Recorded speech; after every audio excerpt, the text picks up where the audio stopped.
പ്രജാപിത ബ്രഹ്മകുമാരീസ് ഈശ്വരീയ വിശ്വവിദ്യാലയം കാഞ്ഞങ്ങാട് സെന്ററിന്റെ ആഭിമുഖ്യത്തിൽ ത്രിമൂർത്തി ശിവജയന്തി ആഘോഷം സംഘടിപ്പിച്ചു. Petroleum planning and analysis cell general Manoj Kumar P ഉദ്ഘാടനം ചെയ്തു. പ്രജാപിത ബ്രഹ്മകുമാരീസ് ഈശ്വരീയ വിശ്വവിദ്യാലയം കാഞ്ഞങ്ങാട് സെന്ററിന്റെ ആഭിമുഖ്യത്തിൽ 89ാം ത്രിമൂർത്തി ശിവജയന്തി ആഘോഷം സംഘടിപ്പിച്ചു. Petroleum planning and analysis cell director general Manoj Kumar P ഉദ്ഘാടനം ചെയ്തു.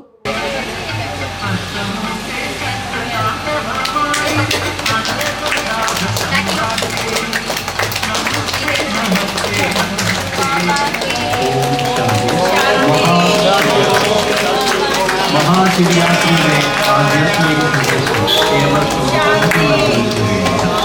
വിശ്വപ്രസിദ്ധമായ പ്രജാപിത ബ്രഹ്മകുമാരി ഈശ്വരീയ വിശ്വവിദ്യാലയം നീലേശ്വരം സെന്റർ ഇൻചാർജ് ബ്രഹ്മകുമാരി സുമാജി അധ്യക്ഷത വഹിച്ചു. ഗിരീഷ് കുന്നത്ത് സ്വാഗതം പറഞ്ഞു. Advocate Ramadevi, doctor Chandrababu E, P Shyamaprasad, V Suresh Mohan, Anandamurthy, K Balakrishnan Nair, Rajayogi Brahmakumar, Vivek Bhai, Brahmakumari Ashaji, Jithi Krishna P തുടങ്ങിയവർ സംസാരിച്ചു. ശിവ അവതരണ വിളംബര സന്ദേശ ശാന്തി യാത്ര മേലാങ്കോട്ട് നിന്നും പുതിയകോട്ട വരെയാണ് നടത്തിയത്. കാഞ്ഞങ്ങാട് നഗരത്തിൽ ഇന്ന് ശാന്തി യാത്ര ആരംഭിക്കുകയാണ്.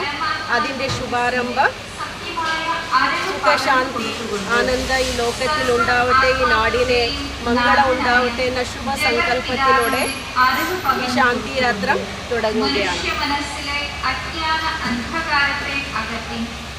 പൂങ്കാവനം ക്ഷേത്രത്തിൽ സഹസ്ര ജ്യോതിർലിംഗ പ്രദർശനവും നടന്നു. News bureau, Kanhangad.